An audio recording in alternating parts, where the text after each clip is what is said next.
heard, and valued. In the end, being MSU1 is not just a title. It is a reminder to live with humility, to live with compassion, and to rise without leaving others behind. So, my challenge for all of us, huwag nating sukatin ang sarili base sa laki ng ating naabot, kundi sa dami ng taong inabot natin habang tayo pa lang ay paakyat. Before I end my speech, I want to give thanks to the people who carried me. To the Cursor, our college publication. Hello, sa inyo. I joined just wanting to be a newscaster. Next thing I knew, I was given an entire department. The broadcasting department. It wasn't even thriving yet at that time. I wasn't even sure I deserved the role. But someone believed in me at si Azion, si Aisa Janang Laksaman, our former editor-in-chief. She called me broadcasting editor. Azzy saw something in me I couldn't see in myself. Hindi ako nagsabi ng yes because I was confident. I said yes because may naniwala sa akin. So thank you, Cursor, sa ating mga Cursor dyan. Thank you sa Ma'am Jazz, our Cursor advisor, and of course, talaga kay Azzy. To Jamaira Hussein, my best friend, my unofficial advisor, my walking prospectus. Thank you for reminding me to breathe, to enroll on time, and to believe in myself. Although, malapit na tayong mag-FO nung capstone era natin, thankfully, natapos din na friends pa rin tayo.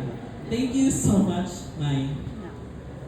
To Vilmalin, thank you so much. Kasi kung wala ka, di talaga lalabas ang ka-OA-han ko. At dahil sa'yo, naging certified OA na talaga ako at pinagkalat ko na yung OA-ness sa college. At nagamit ko pa rin yun sa pagturo ko sa sabayang pagbigkas. Though in all seriousness, salamat dahil you make me happy always, my partner in crime.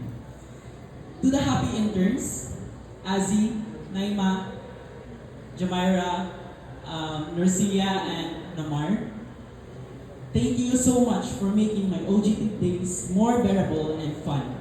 Ang saya yung kasama, promise. To classmates who shared notes, advices, food, or even just silence, thank you. Sa ating mga teachers, thank you for the patience sa pag-intindi at pagturo sa amin.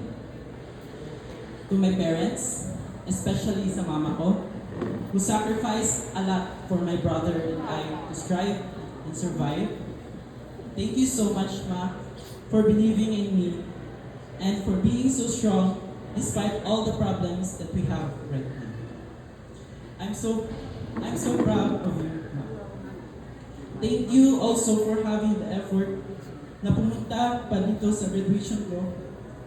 Even though grabe siya, katiring sa biyahe and kahasal. Salamat kaayo, Ma.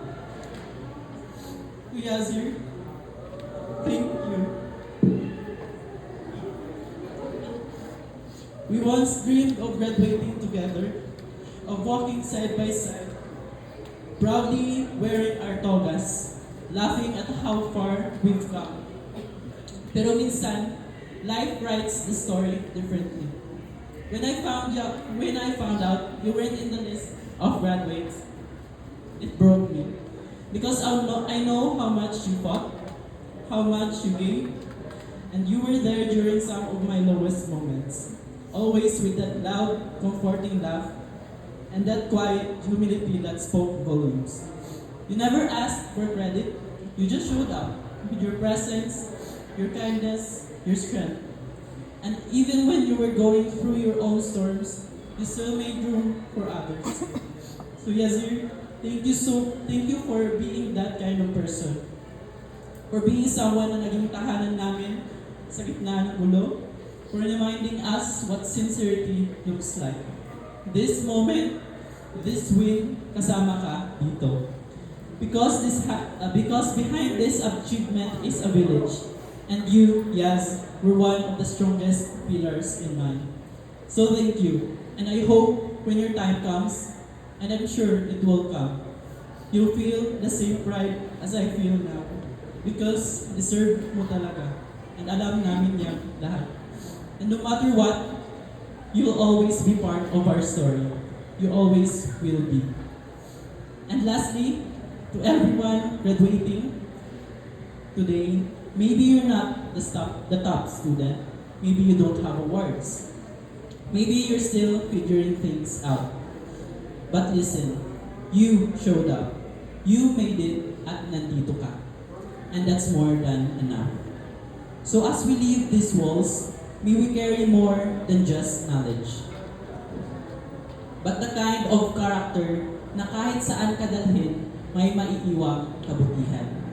Congratulations CICS Batch Ayana. Let's not just make it in life, let's make a life that matters. This is Nance Spurgeon Lozaldo, your college salutatorian for the second semester academic year 2024 to 2025. Together, we point the future. Maraming salamat at mabuhay po tayo.